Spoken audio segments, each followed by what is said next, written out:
Thank you, Madam Minister. Great to be here, and thanks to you and to your staff for being here. I'll dive right in. The Key Strategy 1.3, Strengthening Protections Within Condominiums Industry. I'm curious what the status of that work is, and then a lot of my questions are going to revolve around the, I guess I'd call it the how do we know kind of questions, is some of the data type questions. So do you have data on things like how many condo boards would not be considered to be governed well, do not have adequate reserve funds, not adequate insurance, those sorts of things? Do we have that kind of data available to us? I'm just going to confer with my... I don't think we have the specifics because we don't track.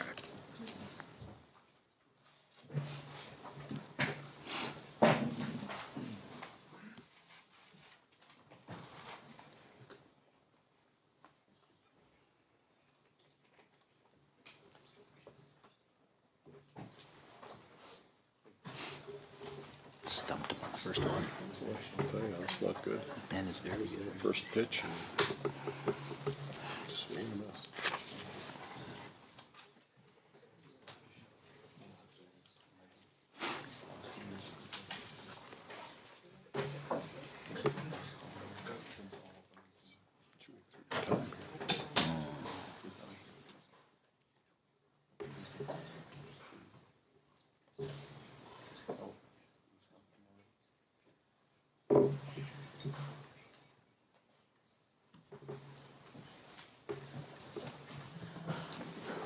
Okay, thank you for allowing me to confer with our subject experts. So in this particular area, this is, it's important to remember that these are self-governing bodies. The bylaws for each individual condominium can be different.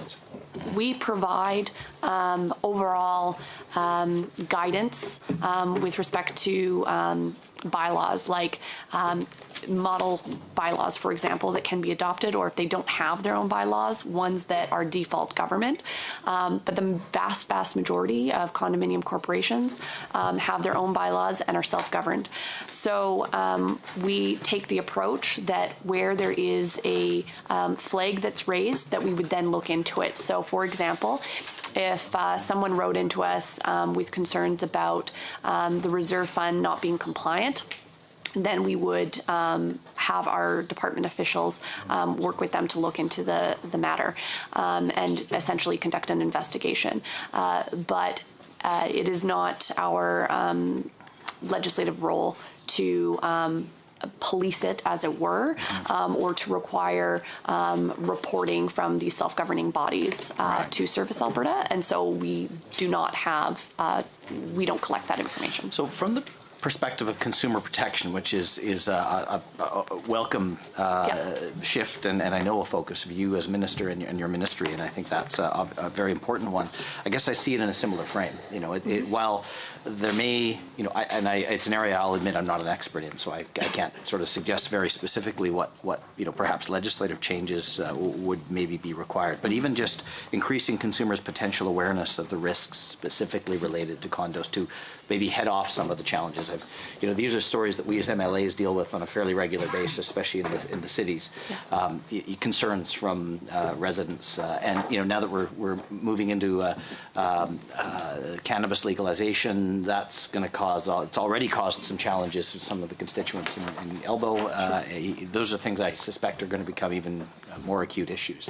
So as we're developing the regulations for the Condominium Property Act, many of these matters and issues that have come forward over the years are part of the considerations in the development of those regulations. Okay. Thank you.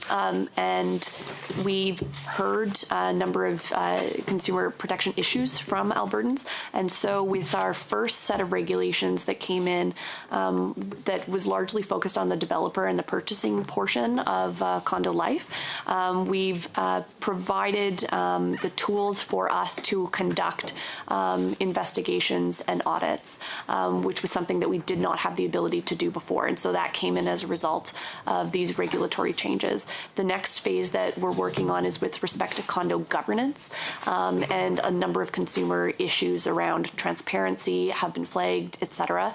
And so we're currently developing those regulations with very much that consumer protection lens, but also we engage in education initiatives across Service Alberta. And so we have tip sheets for condo owners. We have a team that also engages with the public. So if they have questions, we also go to a number of trade fairs and have representatives with booths, and they take questions around all kinds of consumer issues, including condominiums. Thank you very much. Yep. So, speaking of consumer protection, Performance Measure 1A, number of new or expanded consumer protection initiatives. Those are kind of, I guess, what I'd consider an input measure. We're doing a certain number of things, but you don't seem to be measuring the outcomes or outputs of that. Have you got any measures that would, and I would actually ask a similar question around the in-person and the web educational initiatives, which you've just referred to.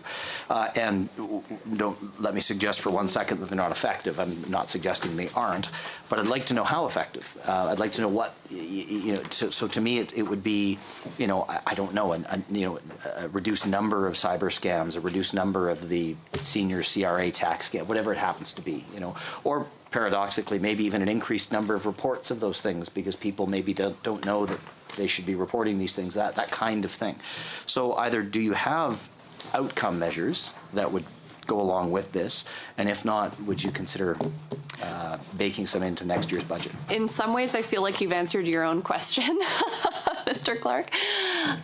The reason is that you've outlined the paradox, the exact issue that exists. So this is the kind of area that the more you educate people on these issues, the more we hear from them. We unfortunately cannot control many of the scam artists and don't have the ability to, we don't even have a toolbox that is available to us. Many of these scams, the CRA scam, for example, that you're talking about, are being conducted by overseas individuals. And the internet scams that you referred to, many of that those are being done by overseas individuals. The federal government also has a role to play in terms of consumer protection.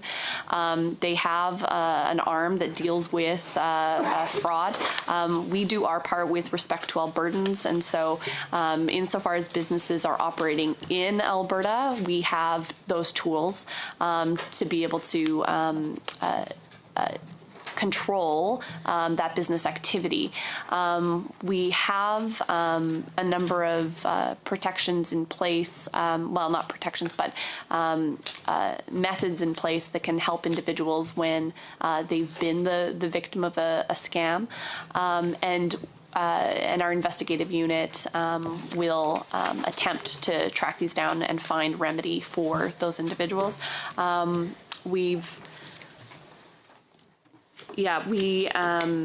So we do a lot of education pieces, and we go around to trade shows and seniors' homes, for example, and provide education to these folks.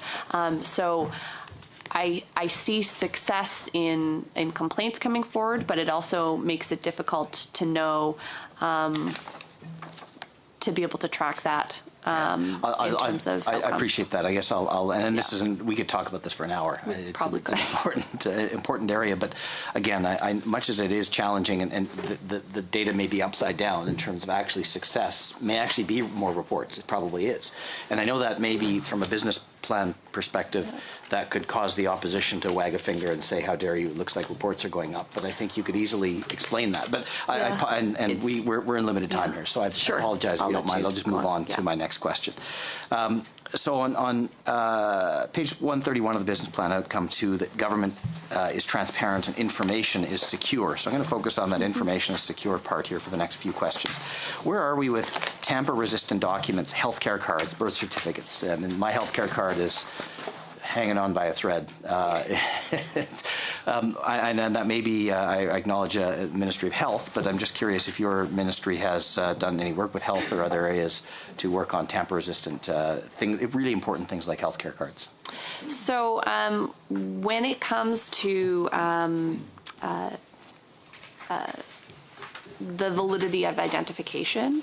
We work across the country with partners to ensure that documentation cannot be used fraudulently. I had the opportunity to go to our security unit where they show us how our driver's licenses and ID cards, for example, have the highest security measures available, and how we are leaders in the country with respect to our identification validity. So where there are attempts with respect to a fraudulent activity of our documents, we monitor this very closely. And we have very interesting tools available in our special investigative unit that engages in things like facial recognition and works cross governments. So with other jurisdictions like BC, for example, to flag fraudulent use of identification. So we take that very seriously, and it's not always just about the actual physical document, but it's also about tracking its use. And so we engage in that very diligently and have a very high success rate of ensuring that our documents are not being continued to be, and being able to catch people when they do use those documents in a fraudulent way. Thank you. I apologize. I'm just going to move on to a couple more questions here. Sir, FOIP. Last year, the FOIP Commissioner found significant issues with Justice and Solicitor General's delayed responses to access requests and issues with Cabinet and PAB's delayed responses. What processes has your ministry initiated across other ministries to address the FOIP Commissioner's recommendations? Where are we on that work, and what work remains to be done? So we're taking a number of steps. So first of all, and we did this last time, before the last estimates, in Justice, we increased the number of FOIP officers to deal with the large amount of requests that were coming in. And Exec Council also hired had two staff seconded from other departments to deal with the backup there. But we're also streamlining the FOIP process. So we launched an online system to make it easier to file FOIP requests, and are bringing departments together to reduce processing times. We're also actively disclosing more information. So each week we're feeding the Open Government portal with new data that Albertans would not have had access to previously without filing a FOIP request, so that when Albertans want information, they don't necessarily have to put in a FOIP request, and so that deals with efficiency on our end. Okay, thank you. Back to the security question then. Disaster recovery plans, hacking. I guess I'll just ask about hacking. Has Service Alberta ever paid Bitcoin or any other cryptocurrency as a result of a hack? I don't believe we have. No, we have not. Does Service Alberta own any cryptocurrency, Bitcoin, or anything else, just in case? No. Okay. Are you suggesting we invest Everybody else. in Bitcoin? That was a good question. That was a great question. Fun question. So I'm just curious, has Service Alberta done any work, even preliminary work, to investigate the potential that blockchain offers in terms of managing and authenticating financial and other transactions, records, approvals, that sort of stuff? Are we anywhere down the road on blockchain? I'm going to ask my ADM, Mark Brisson, to respond. So, Mark Brisson, Service Alberta, Assistant Deputy Minister of Service Modernization. So we've done some strategic planning and some research into blockchain and some of the benefits and some of the areas where it's not a fully proven methodology in some of the processes that we put forth in the government of Alberta. But As with all of the leading practices around digital transformation, we're looking at blockchain, we're looking at artificial intelligence opportunities, as well as Internet of Things. So we have many opportunities out there. It's part of our ongoing strategic planning and business planning processes. Okay, thank you very much. I appreciate that answer. The Land Title Spatial Information System, or SPIN, that was the system that had the outage this year, is that right? Was that? Yes, there was. It went down for almost. It was over a 48-hour period. Yeah, that was not ideal. No. So I guess IT systems are complex. I acknowledge that, and I know these outages obviously are unplanned. But I guess I'll ask about that in a moment. What I'm curious about, though, are there any plans at all to make Spin 2 available 24/7 instead of just on set hours? Yes. So we're working with the Alberta Real Estate Association to expand access, particularly in off hours at weekend. And I had notes that have been placed, but essentially we expect that to be available very soon. But the full 24/7 access won't be realized until the modernization project is fully delivered in spring 2019.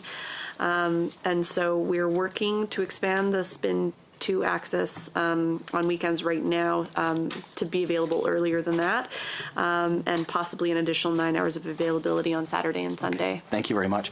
Now, to Auditor General's report of October 2017, there's an outstanding recommendation, as far as I know, not even ready yet for follow-up audits, but IT disaster recovery program, improve recovery of critical information technology applications. It was a recommendation made originally on October 2014 on page 45 of that report.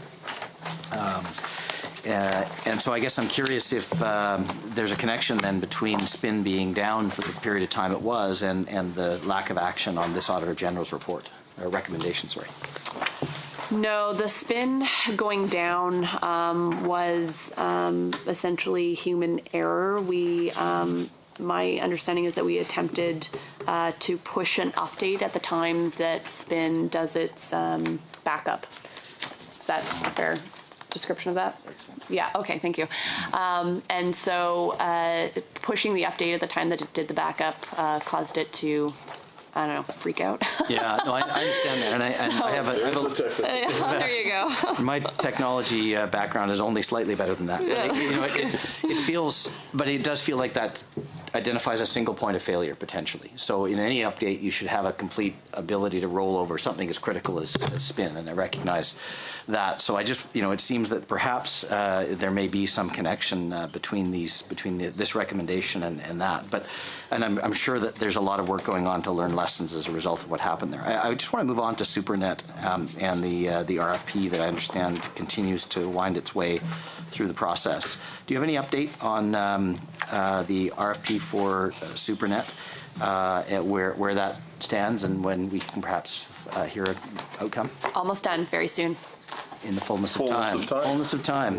No, very soon. That's totally different than the fullness of time. Good. This is now. Fullness of time means I'm going to say on the record that's two ministers now that have identified the difference between fullness of time being quite away in the future. I'm glad. Very soon. Yeah. No, fullness of time means it could be any time. No. Minister of Advanced Education is going to be thrilled to hear that. So good. Anytime. Fullness of time. It's anytime. Good. So I'll just in my last minute here, I want to talk about open data. I'm a huge advocate of it, and I don't want to spend too much time praising the government, but I think that you've done quite a good job on open data, and you think your department deserves some credit for that. Absolutely, I do agree. think you are, in fact, a leader in the country.